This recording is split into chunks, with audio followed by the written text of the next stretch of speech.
विद्यार्थी मित्रांनो, सह्याद्री ट्युटोरियल्स मध्ये तुमचं स्वागत आहे. हा जो एक शब्द आहे ना, ह्यानं ना बऱ्याच जणांचं आयुष्य अगदी बदलून टाकलं. मी काही चांगल्या गोष्टीबद्दल बोलणार आहे आणि ती चांगली गोष्ट आहे तुमच्या समोर मी उभा आहे. हे कशामुळं घडलं? कोव्हिडमुळंच म्हणूया आपण. काय भयंकर तो प्रकार होता तुम्हाला सांगतो. आपण खूप सहन केलं त्या काळात, खूप सहन केलं. विशेष करून विद्यार्थ्यांनी. मग तो विद्यार्थी बालवाडीतला असू दे, 1ली ते 5वीतला असू दे, 5वी ते 7वीतला असू दे, नाहीतर इंजिनिअरिंगचा स्टुडंट असू दे. जास्त त्रास सगळ्यांनाच त्रास झाला रे. प्रत्येक मुलांना त्रास झालेला आहे. पालक हे मान्य करतील, की कोव्हिडमुळं मुलांचं शैक्षणिक नुकसान झालंय. पण मी अभिनंदन म्हणतोय. का? याचं रिझन तुम्हाला सांगतो. मी बोलणार आहे. पण चॅनलवर नवीन असाल ना, हे सांगावं लागतंय तुम्हाला, की चॅनल सबस्क्राईब नक्की करा. कोव्हिडची पहिली माझी बॅच जी होती ना, ती माझी क्रॅश कोर्सची सुद्धा पहिली बॅच होती.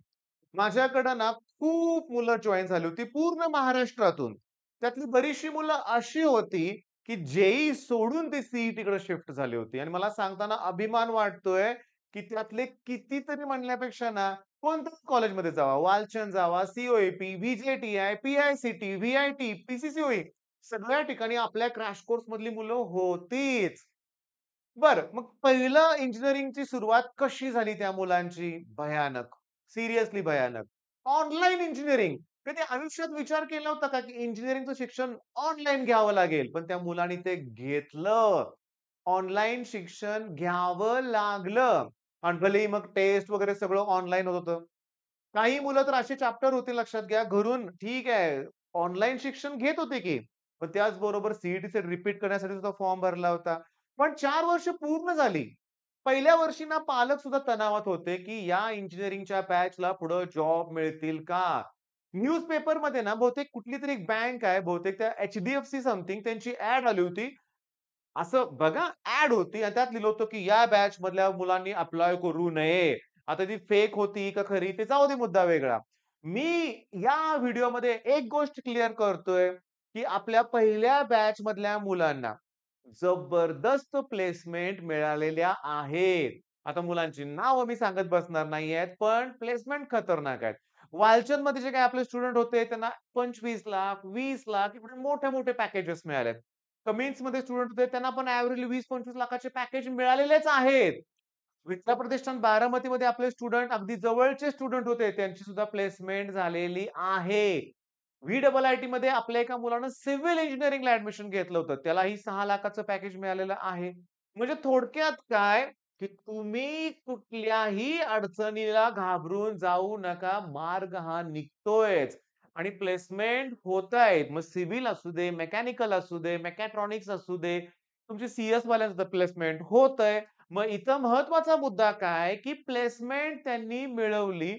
याच्या मागं त्या मुलांचं कष्ट आहे, कन्सिस्टन्सी आहे. त्यांनी त्यांच्या स्किलवर ते मिळवलंय. त्यांच्यात कौशल्य त्यांनी ते डेव्हलप केलंय. जन्मजात कुठली गोष्ट आपल्याला मिळत नाही. त्यांनी ते मिळवून दाखवलंय. बरं, प्लेसमेंट मी तुम्हाला सांगतो. सगळ्याच मुलांची प्लेसमेंट होत नाही, होणं शक्यच नाहीये. का?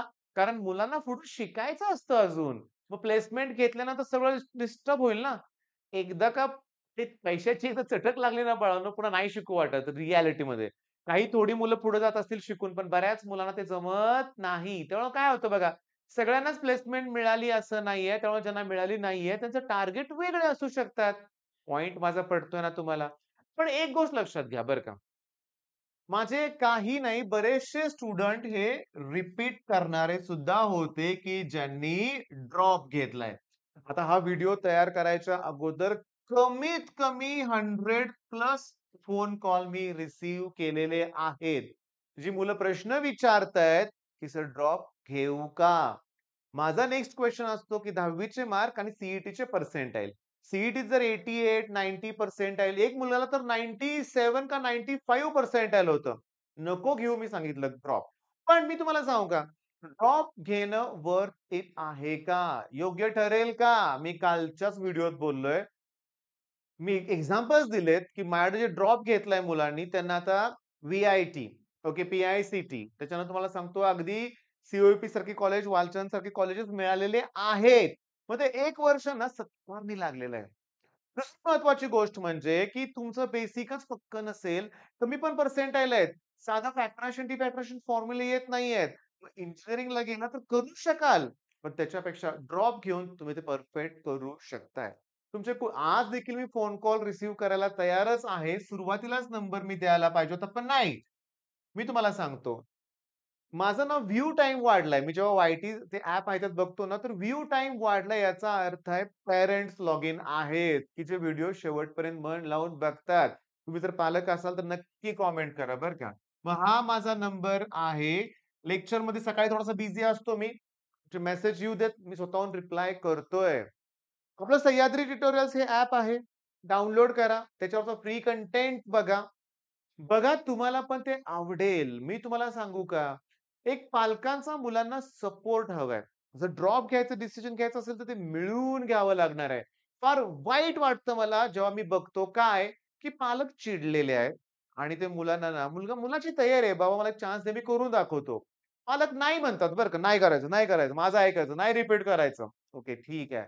पण तरीही मुलांनी रिपीट केलं ना, पालक ना जणू काही अपयशाची वाट बघत असतात आणि त्यांना एक डायलॉग म्हणत असतो. "मी काय बोललो होतो? रिपीट करायची काय गरज होती? केलं पुन्हा, झालं नुकसान." नाही असं नकोय. पालकांचा विद्यार्थ्यांना सपोर्ट हवा आहे, हे लक्षात घ्या. नेहमी सपोर्ट करा. आपल्या बोलण्यातून मुलं थोडीशी दुखावली जातात. मी माझं एक्झाम्पल देऊ का? मी पण चुका केलेल्या आहेत ॲज अ पालक, ॲज अ पॅरेंट्स म्हणून. मला असं वाटायचं मी म्हणतोय तसंच सगळ्यांनी केलं पाहिजे. माझे लहान भाऊ असेल, बहीण असेल, काही क्लासमधले जवळचे स्टुडंट असतील, तर माझं मत मी त्यांच्यावर नेहमी लादण्याचा प्रयत्न केला होता. आता करत नाहीये. पण नंतर माझ्या लक्षात आलं, नाही. जगात आपणच फक्त सगळ्यात हुशार शहाणे नाहीये. ही आपली मुलं आपल्यापेक्षा हुशार आहेत. त्यामुळे त्यांनी जे डिसिजन घेतला असेल, तर त्याला आपण सपोर्ट केला पाहिजे. हे खरं आहे लक्षात घ्या. बरं आता होतं काय? आणखीन एका मुद्द्यावर बोलूया. महत्वाचा मुद्दा आहे. हा तर मुद्दा ठीक आहे. पण आता महत्त्वाचा मुद्दा असा आहे, की कॅप राउंड 1, कॅप राउंड 2 हे अलॉटमेंट या सगळ्यामध्ये तणाव निर्माण झालेला आहे. पालकांच्या मनात एक प्रकारचा भयंकर तणाव आहे. मुलं सुद्धा पॅनिक मोडमध्ये आहेत. काही बिचारे तर मला असे विचारतायत, "सर कॅप राउंड 1ला मला कॉलेज मिळालंय. मी बेटरमेंटसाठी ट्राय केला, पण आता कुठलं अलॉटच झालं नाही. मग माझं पहिलं कॉलेज गेलं का?" अरे कसं जाईल? नाही जात. तुम्ही बेटरमेंटसाठी ट्राय करताय ना. मग आता कॅप राउंड 3 ला प्रयत्न करता येईल का? अरे येईल ना. तुम्ही काही झालं तर ह्या दोघांचे चॅनल फॉलो केल्याशिवाय कुठलेही डिसिजन घेऊ नका. आपला यश दादा आणि समीर शेख हे 2 चॅनल आहेत. यश आराध्य असं चॅनलचं नाव आहे आणि समीर शेख असं चॅनलचं नाव आहे. हे फॉलो करा. याच्यावर तुम्हाला योग्य कंटेंट दिला जातोय. प्रॉपर माहिती दिली जाते, जेणेकरून तुमचं कुठलं नुकसान होणार नाही. आलं का ध्यानात तुमच्या? मग मुद्दा कसा आहे माहिती आहे का इथं, की सी कोण ड्रॉप घेतंय का? घेतात. घेतात आणि त्यात चांगली यश मिळवून दाखवतायतच मुलं. मग काही अडचण असेल तर या नंबरवर कॉल करून विचारा. All the best.